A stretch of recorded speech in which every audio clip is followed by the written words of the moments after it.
dance and we will whirl. All children gather round. We will dance. Hey guys, it's the Taproot Therapy Collective podcast, Discover, Heal, Grow, and today we're talking about the psychology of the katana, the Japanese samurai sword. Here with James Waits and with Alice Hawley. Hi there. And we're going to go through the psychology of swords. James has some personal stories and also advanced techniques he's going to share with us from his training. Alice is going to go through some of the spirituality and the esoteric connections that swords share across culture. So I'm going to just jump into this quickly because we got a little bit of time today. I am a metallurgy nerd. Like my wife would tell you that I like knives, but I'm not like really into knives as much as like super purpose driven steels. I think are just kind of interesting that you can have something that is like as ubiquitous as metal, but it is as different as you can make steel. So I have a couple knives. I don't really collect that. I'm more interested in like different things. And so a katana is a little bit different than a Western sword. There's a lot of sort of amateur and professional like pseudoscience out there in that space, like about what katanas can do and whether or not they're magic. But so like if you look at something like this, that my webcam's not great, but you can kind of see the layers on the metal here and like the maker's mark on the side. And my webcam's trying to make it disappear. So this thing was covered in rust when we stayed at this like really cheap kind of tacky bed and breakfast in like Tennessee. And they had all these like Dollar General knives in the drawer. But there was one where I kept telling my wife, like, I think this one's like actually like VG10 or like white paper 1 or something. Like I think this is like a high carbon steel because a lot of the steels that Japan uses, they're forged and they're folded to kind of like laminate the blade with different metals. We'll get into like what that looks like with the katana, but they have a different texture. Like you can almost kind of feel, I don't know if it's the crystal structure or what it is, but there's like a slickness that's almost like fish scales to some of them. And this thing was covered in rust. Like I have it completely like sanded down now, but I asked the guy, I was like, I think this is like a really expensive knife. Like I don't want to, but it seems to be like going to waste here. Would you take like $30 for it? I think this is like a $300 or $400 thing, but I don't know. I could be wrong. And like he just said $400 is too much to have for a knife. And then he like took the $30 and gave it to me. So I cleaned it up when I came home and it ends up that it is like about a $350 Japanese like knife that's folded. So like the thing that makes the steel different, like this is probably like a steel like VG10 or white paper 1. Like when you deal with like Western steel, like from the medieval period, a lot of it is designed to be like durable and floppy. It's something that would be like similar to like what a modern spring steel is. Whereas, and it's not like vividly floppy, but you don't want to like hit a suit of armor and then have your sword bend. Whereas with the East, they had something called Damascus steel or Wootz steel, which you start seeing like in the history, Western history, when people are encountering it. And it essentially like they would throw just like a lot of grass and straw like into the Arabs would until like you started to get a ton of carbonization, and that carbonization is something that you can make the steel a whole lot harder. So when you make it hard, it's more likely to break because it is a lot more rigid, but it also can hold like a much finer edge. Like it can hold and so if you're dealing with a long like Arabic sword that you're going to swing from horseback or something, that's pretty useful. Whereas if you're going to fight a suit of armor, it may not be as useful.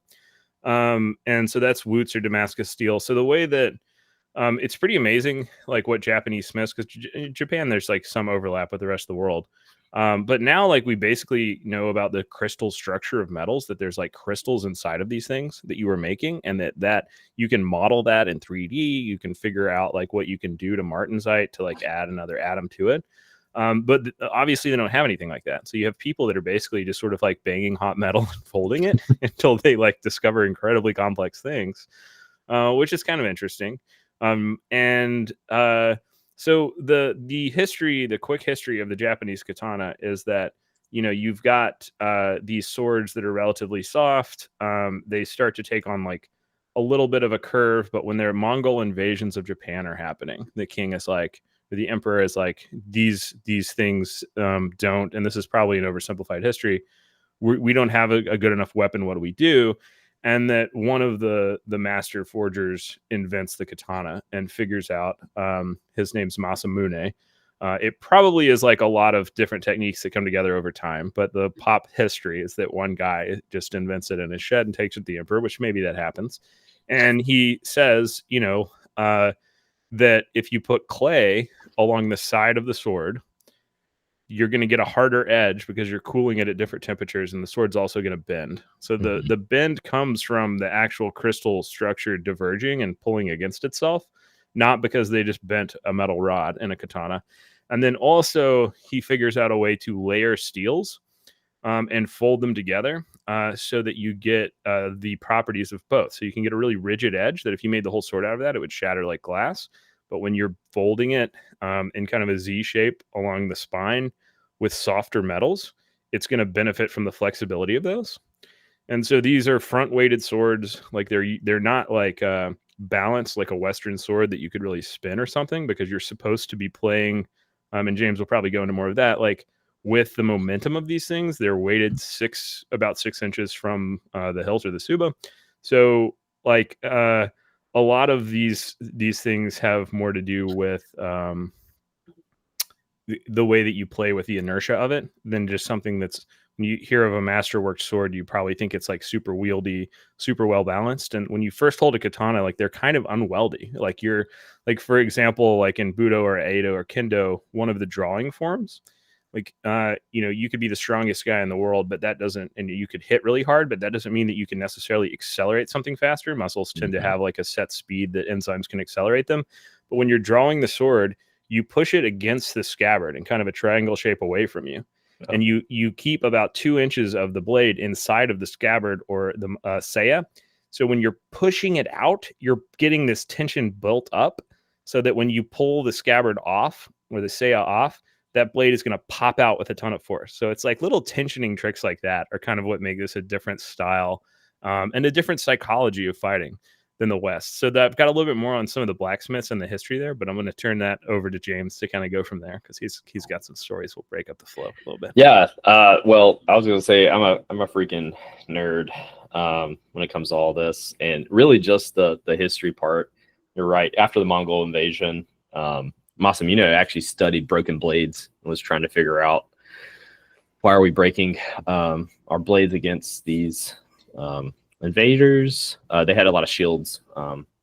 So you can imagine at the time that Japan was on majority horseback shooting bows and had long kind of like naganatas, which are, staff swords, big staff, long blade. And it's like a sword bladed spear, isn't it? Yeah. Naginata.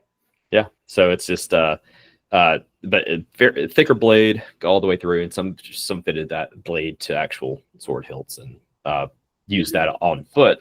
But yeah, that was the primary primary fighting way of the samurai, especially when the Mongols invaded and they hit Tsushima and Ika Island or Iki Island. They got shocked. Yeah, the Mongols, they had bombs. So this is the first time that we saw kind of like in Japan saw iron bombs being thrown. They also fought people with shields and with like this crazy type of armor, heavier armor. And noticing that their arrows are bouncing off. Arrows are kind of bouncing off. The only way that they were able to kind of win some of the battles on those islands were the close quarter combat of just the rage of the samurai, or not necessarily the rage of the warriors back then. They even got wrote about was that a Japanese person with a sword is a scary thing after the first invasion. And that was written about them before I think they arrived back at like 1281. Again, we had a typhoon help out with the sinking of the Mongol ships before they landed on mainland Japan. But that was a crazy thing too. There was a lot of spirituality in that time.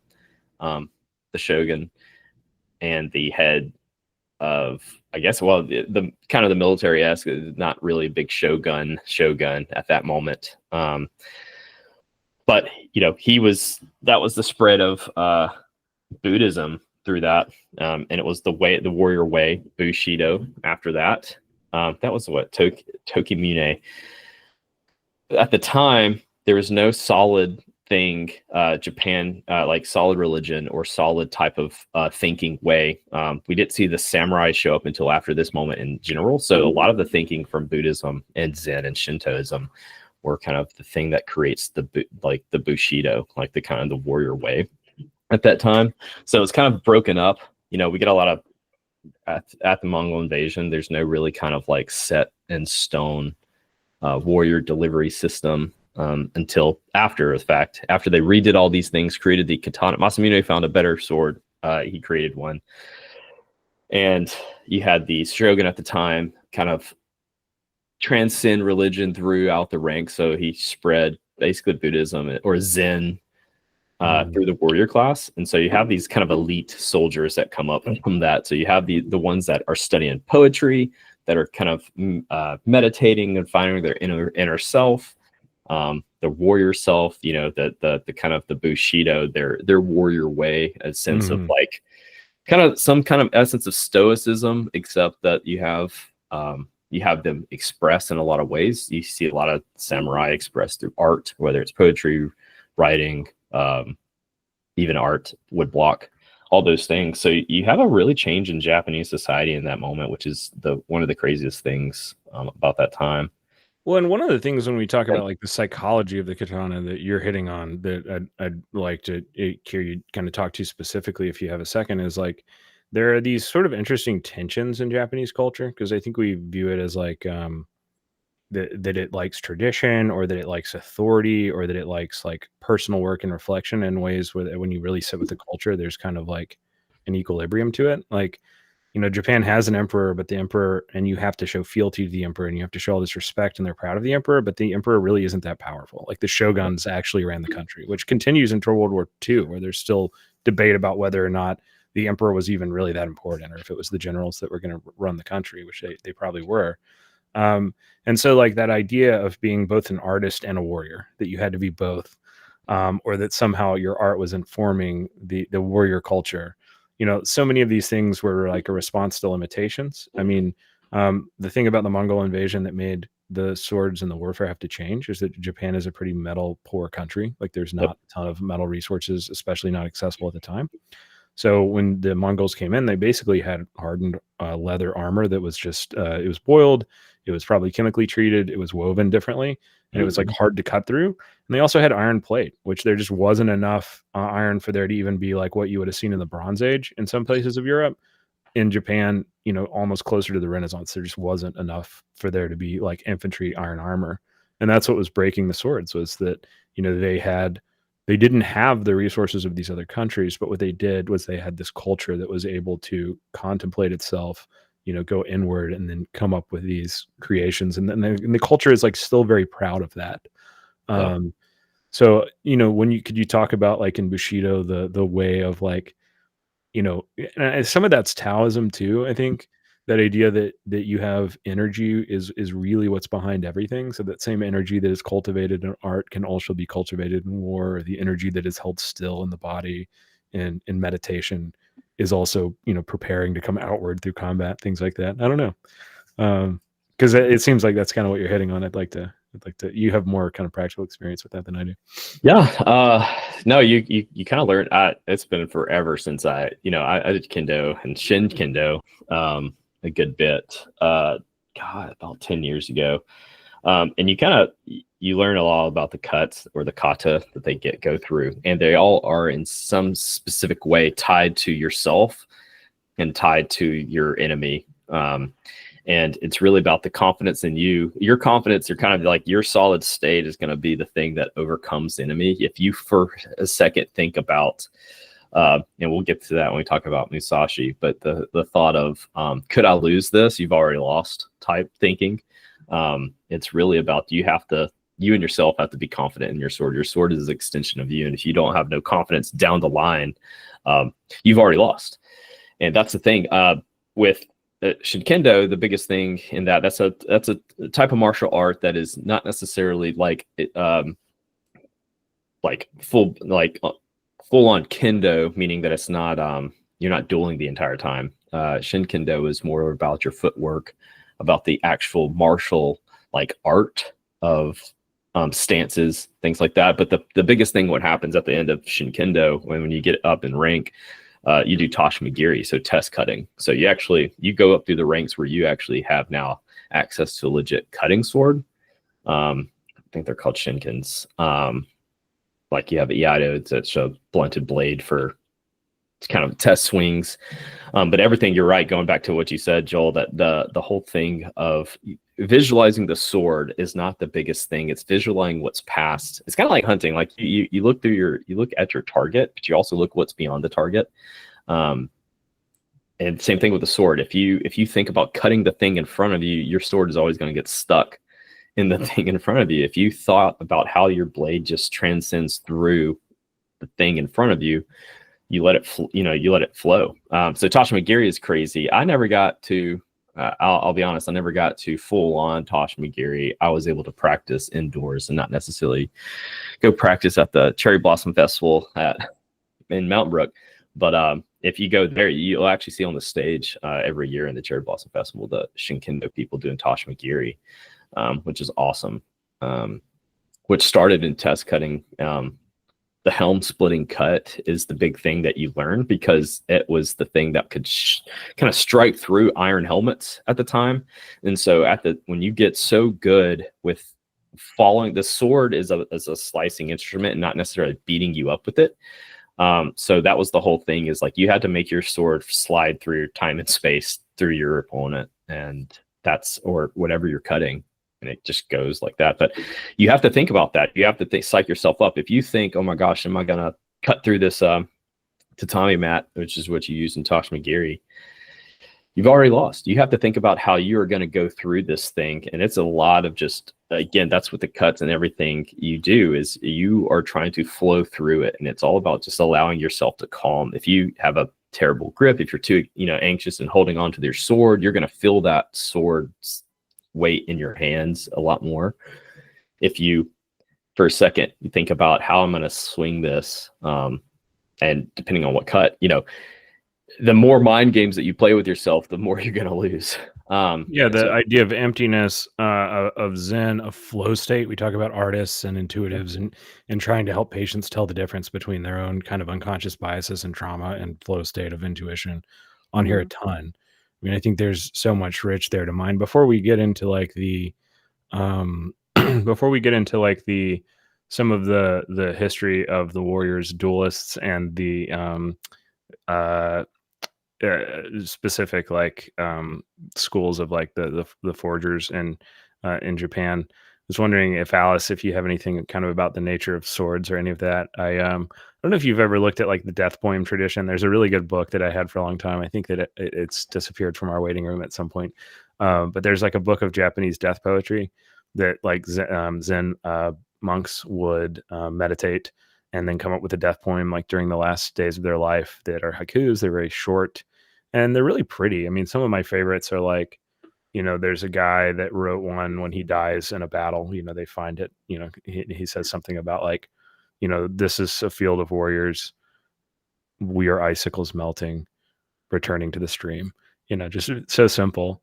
But and then there's another about like your whole life, you are a ship in a river, a paper doll drifting in a river that a child has dropped, but eventually the river reaches the sea. That kind of idea of kind of like energy and continuity that you find in a lot of those traditions.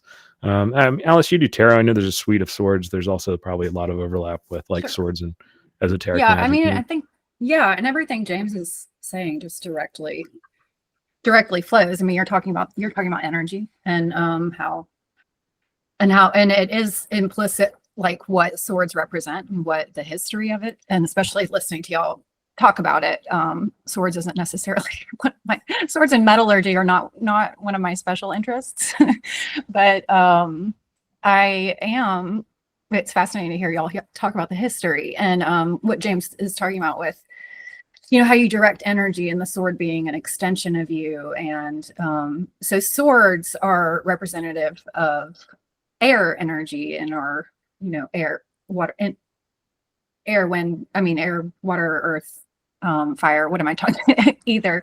But they represent air energy. And so they always are about clarity and logic and intellect. And it's sort of the left side of the brain, the part of your brain that kind of focuses and uses that precision to be able to come to be able to like create thoughts instead of just amorphous feelings. It's like that sharpness of swords. That's the air energy that comes in.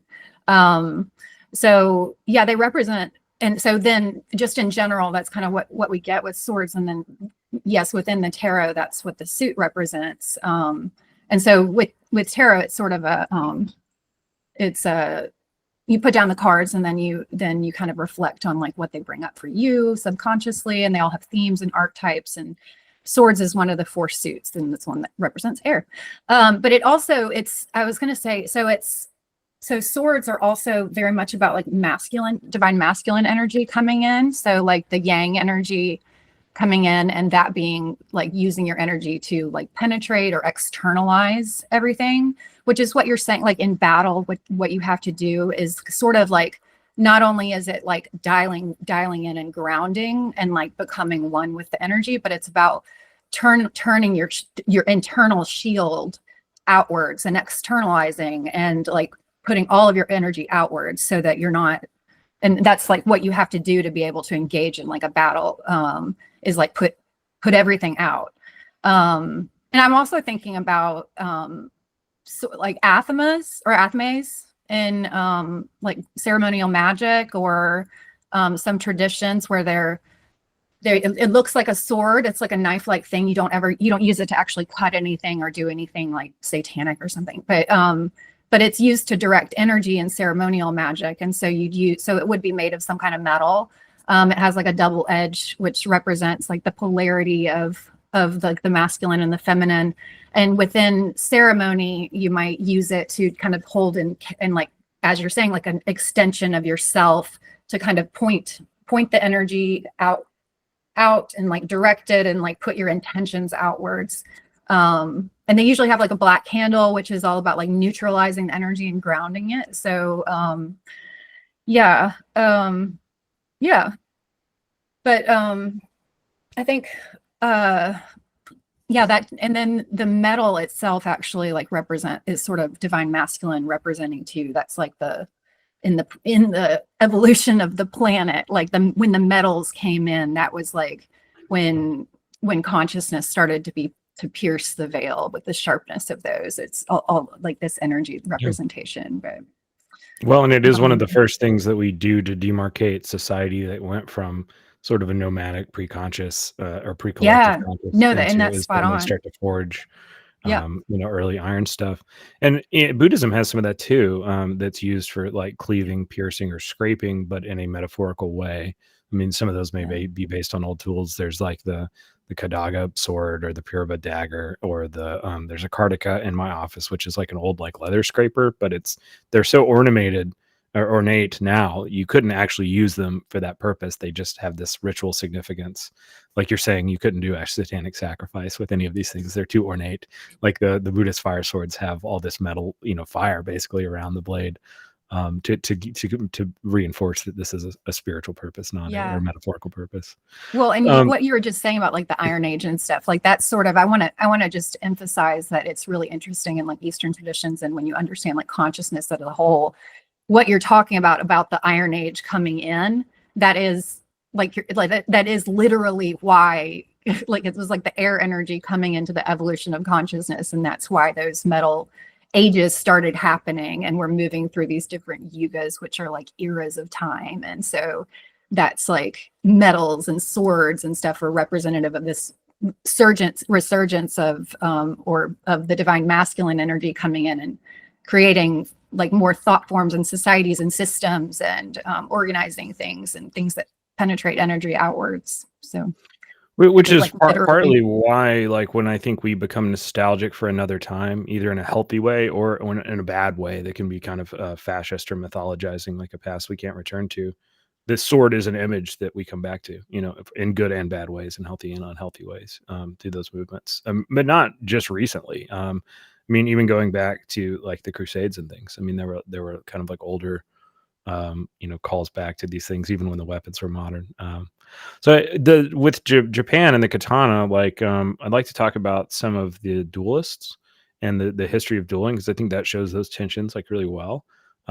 James has some stuff on that, and one of the things I think is interesting is like you think of the stereotype with these things is that the warrior meditates on the sword and thinks of himself as already dead, so that if he does die, he's not afraid of it. He's just in flow state, awaking from a dream, and that you're really cultivating this inward power by developing character, developing consciousness, developing knowledge, and then the sword becomes this extension of you. We think about it in that disciplined way of that you have to train for 100 years before you can even cut the mat, or a lot of people like to say, well, you could forge a sword in 4 years, but it took 15 years to know how to polish one, and these different kind of things from different periods of Japan. But a lot of these duelists were tricksters who were kind of gnarly and kind of defied tradition. Like a lot of the people who were the most successful actually broke their tradition and started to use like the wakizashi, the short sword. They would do a dual sword technique, or they would do something that wasn't quote unquote allowed. And so like that's sort of an innovative tension. James, you want to jump in there? Well, I was gonna, start off with obviously Musashi as the stereotype, trickster, Ronin's, creating his own path, creating his own sword style. I want to dispel kind of the first things about it that Yoshikawa wrote the books that eventually became Musashi's novel, which influenced the samurai trilogy that we get as movie form. But one, Musashi did not fight for the losing side of the big Tokugawa, and he fought for Tokugawa during those days. So he fought for the winning side. Yoshikawa writes that Musashi fought for the losing side, but that's fiction that wanted to kind of drive the character of Musashi in defeat.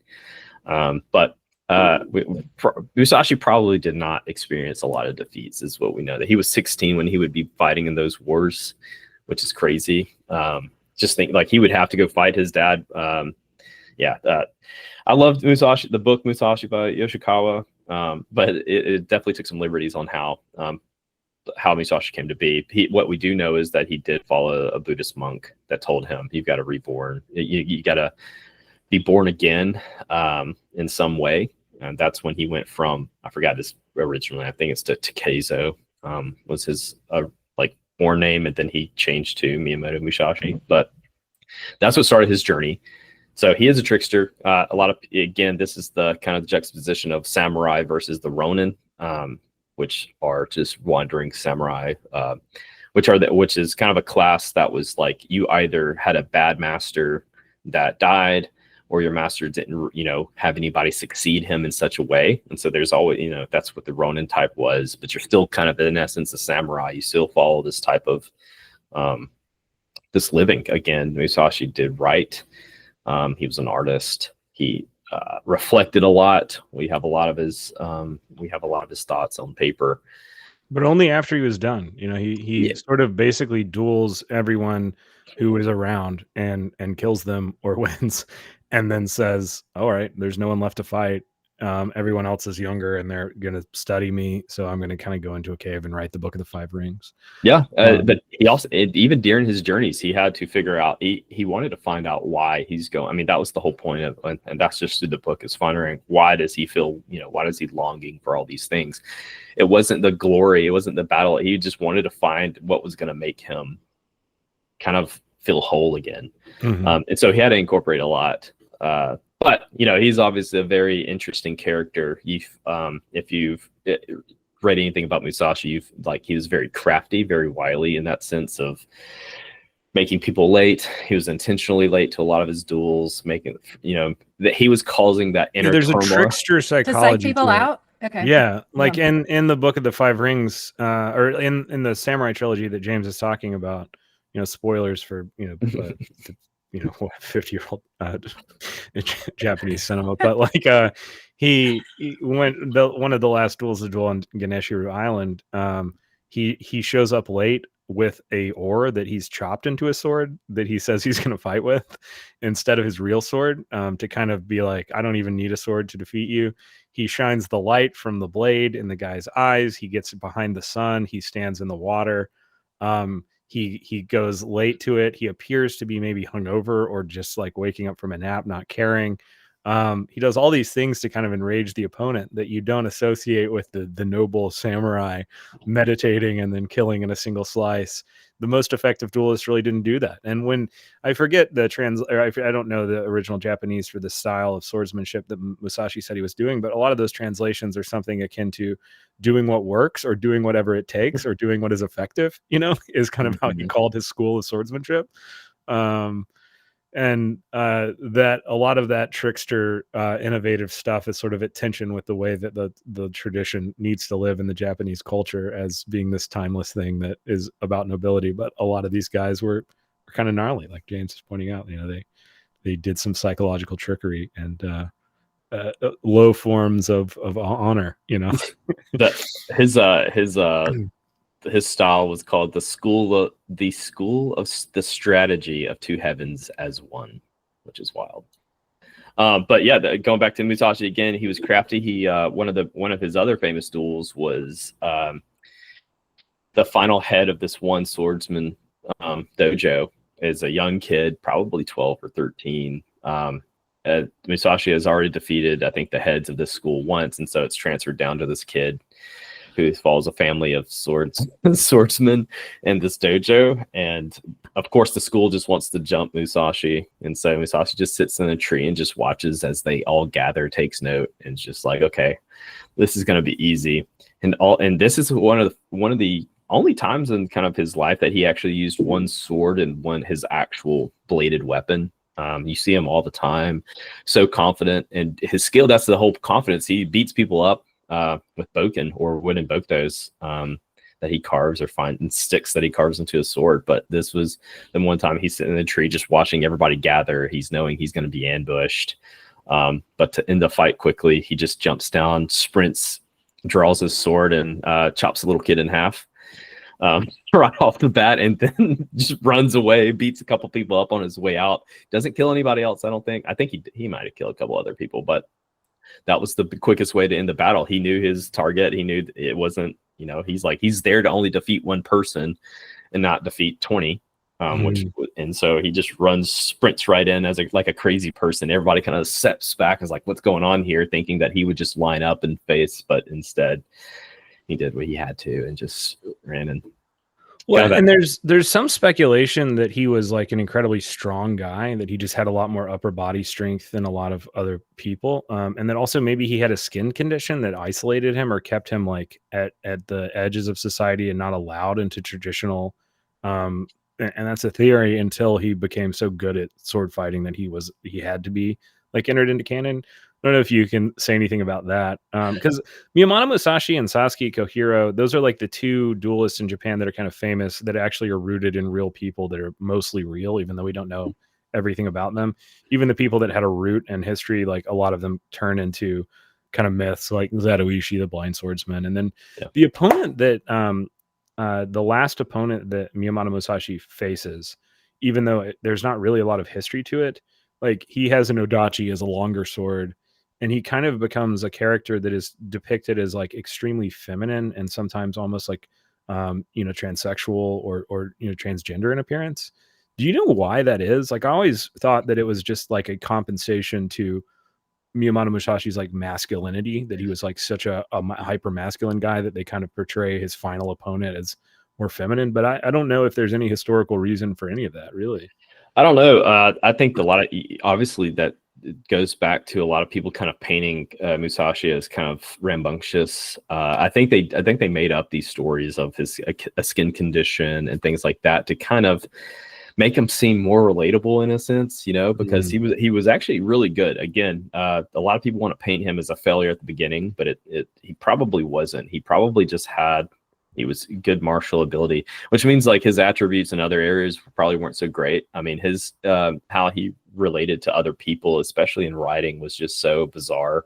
And thinking that, I mean, he ends up feeling normal, but you get to this point where one, he's not normal. He's a really good duelist, and they have to point something out or kind of come up with a reason why he's a bad guy in some essence, right? You know, he can't just be all good. And so, yeah, you have these things that he does this because he isolates himself. He's trying to battle a lot of these things or figure it out, but it's really, I think he just really wanted to find something that made him feel great. And I'm pretty sure Sasaki was his last. I think that was the last duel. I think he used Odachi, and it was because he was paid. I think that's rooted in him being that effeminate. It was probably more so. Flow state of water, or he was a more traditional duelist than Musashi, maybe Traditional duelist, but also kind of wealthy. I mean, I think at this time he's being paid a lot to kind of coerce Musashi into a duel. Again, he was another famous duelist that everybody believed in, had heard of. No one really saw him fight before. They just heard stories, and I think that was also that kind of mindset of like the stories coming before the person of like, yes, this is our savior. Finally, somebody's going to take down Musashi. Here's a lot of money. And so you get that impersonation of like, just think about somebody who has been on the road as a Ronin for forever, and then someone who's getting actively paid a lot to take care of this problem. You get that kind of sense of this person's wearing a little bit more nice clothes. He's able to hang out with people, trying to figure out where Musashi is. And so I think they paint him in that light of very feminine, because he wasn't out there trying to beat people up or trying to find the next fight like Musashi was. He was just really, he only one target, and it was try to track him down and entrap him. And that's why Musashi knew that he wasn't about to be trapped. He was going to make sure that he made him pay for this. But after that, I think it wasn't fun for Musashi anymore. I think that was the reason it was one of his last duels, was because he had successfully, you never saw him really use his technique on anybody. Again, the wooden oar to the island after the dude's tired is a crazy story, but he carves his own sword and just bops him over the head and crushes his skull, apparently. But so you get the things. You have to find some way to demonize somebody. The double swallowtail. I practiced that with my daughter with her wooden katana on Red Mountain. Yeah. she's gonna go on a journey soon. Just start. Well, we have a tea party and then a sword fight on the top of Red Mountain. So whichever way society goes, she's covered. If it's Downton Abbey or Fallout, we'll have. She's got all the skills. But yeah, I think but I do think that's the reason why we paint. Well, a lot of people paint Musashi in such sort of way, but also hit that the people who came after him in another, because he was kind of too perfect. So in the sense of, he was really good at what he did. And then he wrote great books when he was done. So he's androgynous at the end. Y'all are saying that's like how it culminates. And probably not historically, but artistically, if you see people inspired by him in animes, anything, they're almost kind of transgender some of the time, or extremely feminine, long hair, long sword. Because that also represents like the ultimate like enlightenment is coming back to androgyny and merging the divine feminine, divine masculine. Well, it's an Eastern religion thing, is coming back to that androgyny. I mean, and historical philosophy like Aristotle and stuff, but merging those two and becoming like one with chi, one with the universe, and then being able to like direct it all. So sometimes I don't think it's necessarily, I don't know that the history of the sense what y'all are telling me, but I don't think that like a androgyny necessarily indicates like a weakness so much as it might be just representative of enlightenment. Yeah, I don't think it's from weakness. I mean, he's usually portrayed as a pretty powerful character, sometimes as like either the main antagonist or the main protagonist of like different kind of manga and historical, or based on history, traditions. I think it had a lot to do with wanting external validation versus Musashi's internal validation. Like Musashi's always searching for something that's within, and Sasaki was probably the one that's looking for that external. I'm the one who defeated Musashi. That's all he wanted to do. That's all he wanted. But for everybody to know that, going through town saying, I'm the one that's gonna fight Musashi, and it's just like, Musashi, I don't think remembers his name. Like that's the thing. He doesn't. He's just like, I don't know who you are, but they say I need to fight you, kind of thing. So it's that was another kind of psych trick of being like, I haven't even heard your legend. I don't even know who you are. This guy's been paying people to talk about himself for a long time. Yeah. What about? I mean, I'd like to do an anime episode at some point with a guest if we find the right guest. But what do you think about the way that swords kind of, or the katana connects with like weebs, like people that kind of like mythologize it and turn it bad, maybe, or just what do you think about that? Like generally, like the cool guy that you were like kind of scared of but wanted to pretend you could fit in with. In my experience, when you're like in high school or early college, you like it's a little older, that drives like a souped up Mitsubishi Eclipse or has like Bala sharks, or like he was the guy that knew like all the strains of weed where it was like halfway made up, or like all the cool stuff you didn't know from your suburban identity. And like he knew all the katana facts and had the Book of Five Rings on his coffee table. I don't know if y'all had this experience with, but that was definitely a type of dude in like it was. Yeah. Well, even in 2011, there was a guy like that who actually got me into it. I had jokingly, I mean, I watched anime, but you would always see like somebody slice through something like butter and it doesn't move and then slowly slides off. I saw this guy do that in person with a watermelon, and I was sold. I was like, holy crap. He just like got into this zone. He was like, it was a party trick at this point. He's just like, let's watch Parker, slice up this melon. And we would just go outside on his back porch and he would just like get into this zone. And the next thing those guys are now, I wonder if it worked out for them, Oh, it worked out for this guy. This guy, he's doing, he's a millionaire in Atlanta right now. So it's crazy. So maybe that's what that focus did for him. Maybe I need to get back into Kendo. Good. Yeah, let's study the blade. Study the blade. So, and do you? What is it? And what is it? Kohiro had that concept of like no sword. Like he would do a lot of the fights where he would say like the best way is to avoid combat. And one of the guys, taunts him and is like, I want to duel you with your no sword style. And he's like, yeah, I'll duel you on this island. Come with me to this island. I'll show you no sword. The guy's like, yeah, fine. And he rows him out to this remote island, and the guy gets off the boat and he's like, bye. And he leaves him there for a couple days and doesn't duel him. And is like, that's how you duel no sword. So there's a lot of kind of like playing with like energy, trickster, culture, being capable at fighting, but also being better than needing to fight, I think is one of those big tensions you see in these stories. And those kind of energetic traditions echo like other esoteric practices. I don't know, Alice, you see any like parallels or anything? Because you had mentioned using like knives or swords in Western esoteric magic, like to separate things, cleaving things, directing energy. Not quite a wand, but it is a tool that shows up in a lot of different traditions. Yeah, used in a similar way from a wand, but it can kind of redirect and direct intention is like what you're trying to put out there. And I think that's, when James is talking about like the strategy of, you're trying to not cut something, but like fully slice through it. Like you have to like get really clear on like, what is your intention and not get bogged down. Like, what do you want your life to look like? Yeah. Yeah. What about tarot symbolism, the suite of swords, like any of you had mentioned air, but are there ways that like are there other through lines like in that suite? Yeah, I mean, it's always, so like I was saying, kind of represents logic and clarity, like we're talking about. A lot of times in the sword suit, there are no bad cards in the tarot, but the swords ones can feel, and that's just like, you need to know that if you want to learn about tarot, there aren't really any bad cards if you're doing it right. But the ten of swords is kind of a tough suit. It sort of feels like that. And there are various cards where the swords do feel like more like they're kind of, to me, like representing different traumas and things like that. There might be, swords depicted, like the Six of Swords is a little family that's in a boat, like moving from rough waters to calmer waters. But they have all these swords still stacked in their boat. And so it's this kind of idea of they're maybe leaving this war-torn land, but they're taking all these weapons with them. So it's like it's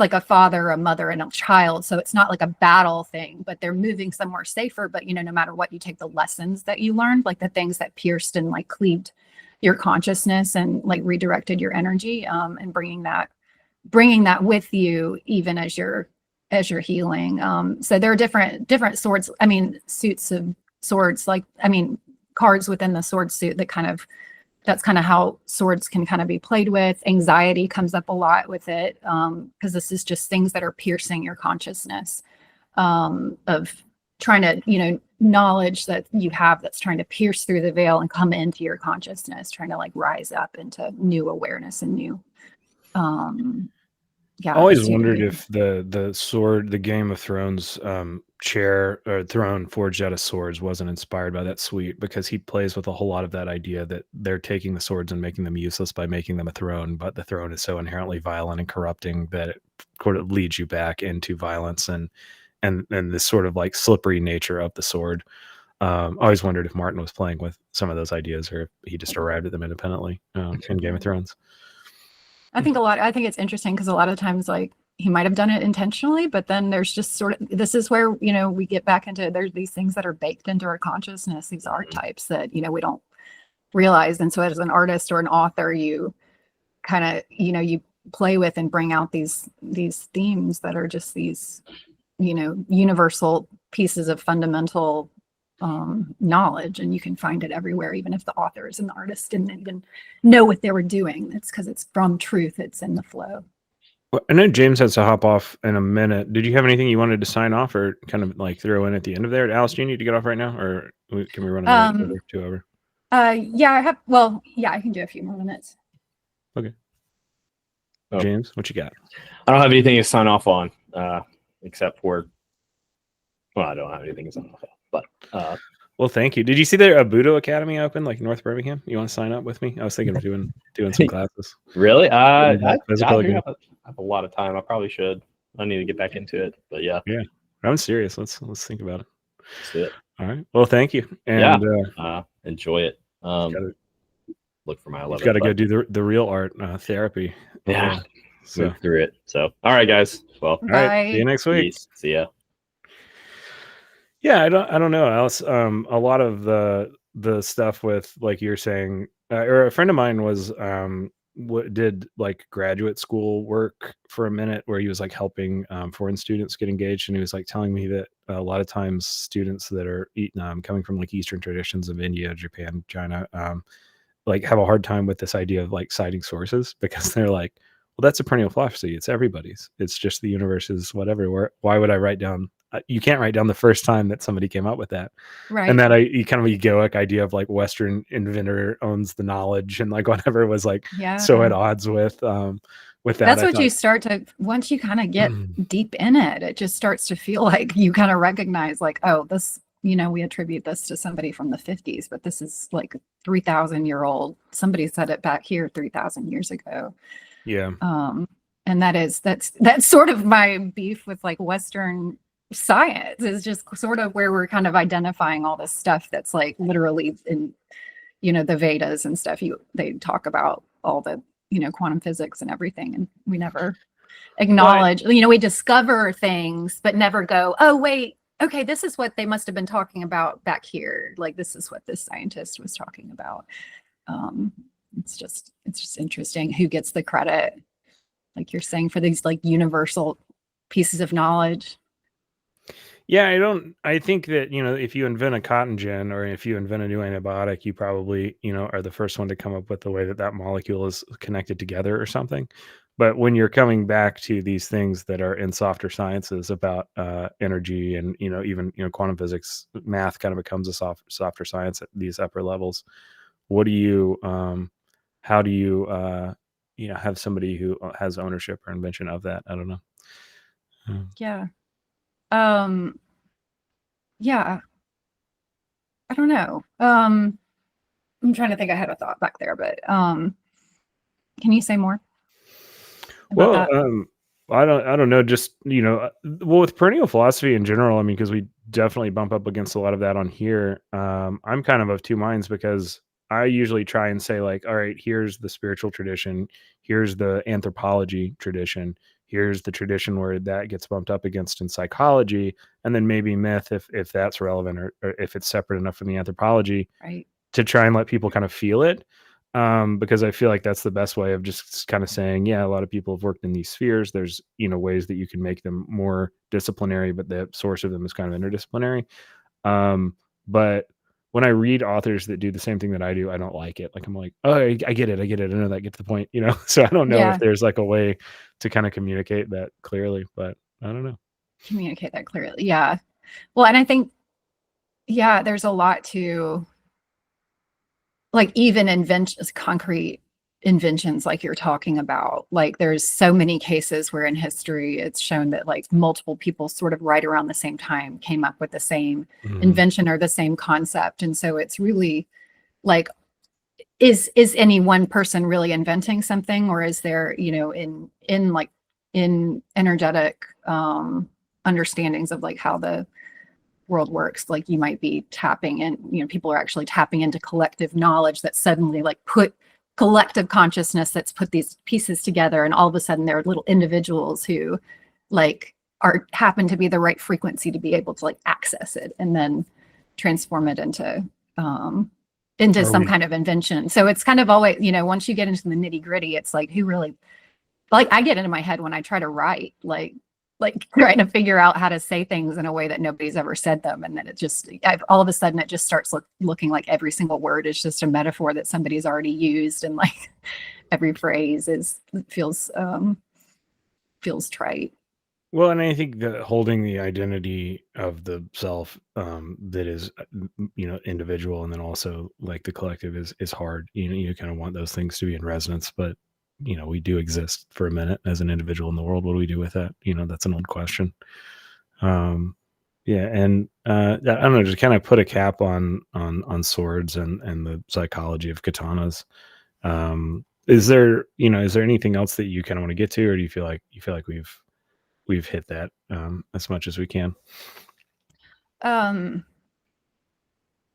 feel like we've hit it. Yeah, I think just with the psychology of trauma, to just kind of reinforcing that the swords can represent, like maybe in the tarot, different traumas, and how it's like these things that directly impact and put us into fight or flight and then keep us there. It like becomes this like force that can, sometimes it collapses like your reality in ways that gives you these awakenings or things like that, or just profound knowledge. And it's that swords coming in and piercing through like your individual, all your neurons and everything. It's coming in and piercing through all of that. And there's probably a good metaphor to be made, like from parts-based psychology, like the idea that like we're noticing all these parts of self and our multiplicity, but that when we bring them together and don't and over-identify with one, we're actually more than the sum of our parts. In the same way that you're stacking, you know, like a soft metal in the middle of the spine, you know, a medium metal, and then laminating in a harder metal, and then reinforcing the tip to make martensite, you know, and then this whole sword can now cut through things that glass can cut through, but it's not as rigid as glass. It's flexible enough to last through the battle. You know, something probably there about the folding of steel and the forging of the soul also is relevant.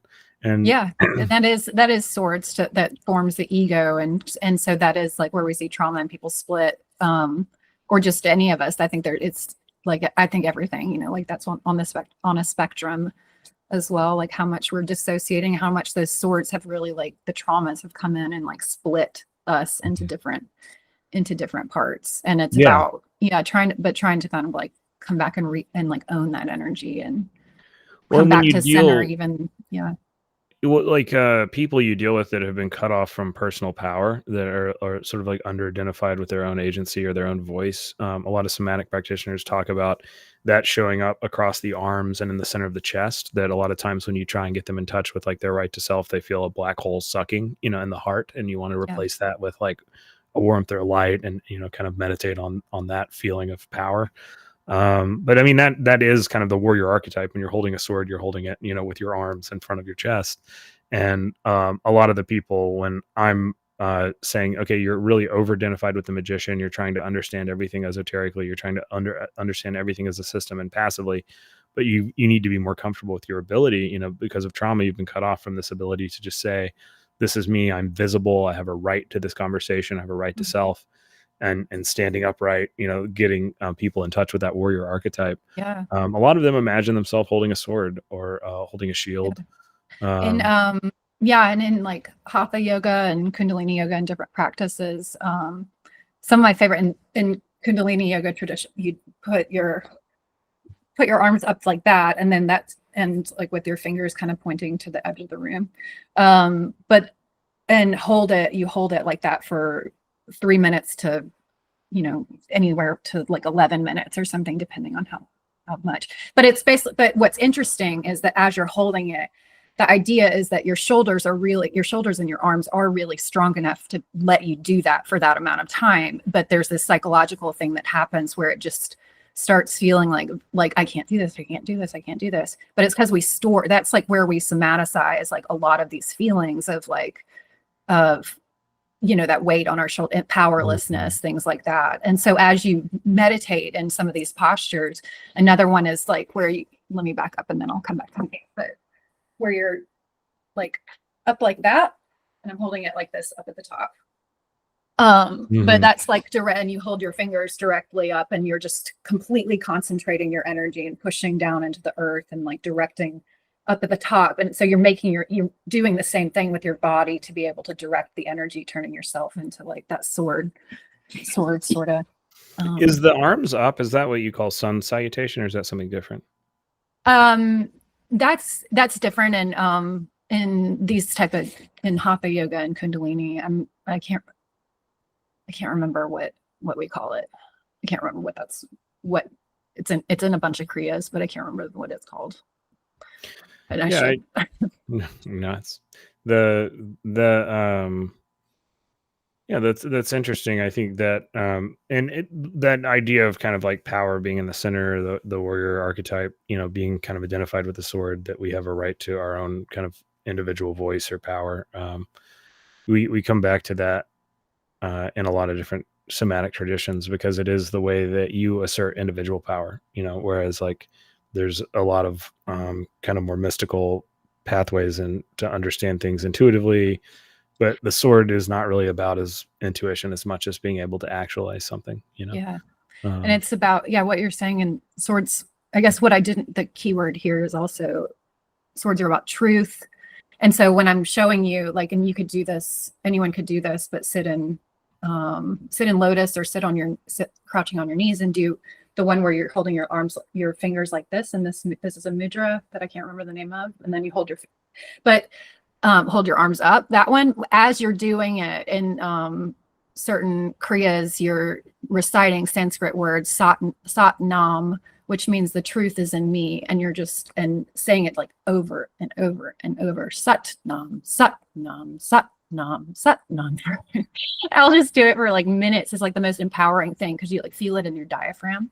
But it's just telling your body these tones like resonate with our soul. Like, so you're bringing your energy in and penetrating it out into the world and saying like, the truth is in me. I am the truth. I am the truth. I am the truth. So it's all about like, I am powerful, not giving away your power, not saying I'm just a tiny drop of water and blah, blah, blah. It's like, no, I am truth. It's in me. And I think that's what swords, when we're talking about clarity and things like that, it's about what is really, really true. Well, my wife has named her katana. I gave her a katana for Mother's Day, and she knows German. She's of like Czech descendancy, and she also is a teacher. So I was holding out for like a name like Edelweiss or Teacher's Glance or something, but she named it Final Lesson. So that's on the wall in our library. She's got a kind of it's traditional, but it has a flower kind of rose mulling painting on the saya. So I don't know. I was hoping you could do it up there, but I didn't have time to set up the computer. Well, that's good. I'm sure you've got stuff to get to. You got anything else? Or you want to sign off on the psychology of swords? All right. Yeah. No, this was fun. We will see you guys next week. Thank you so much. Thanks.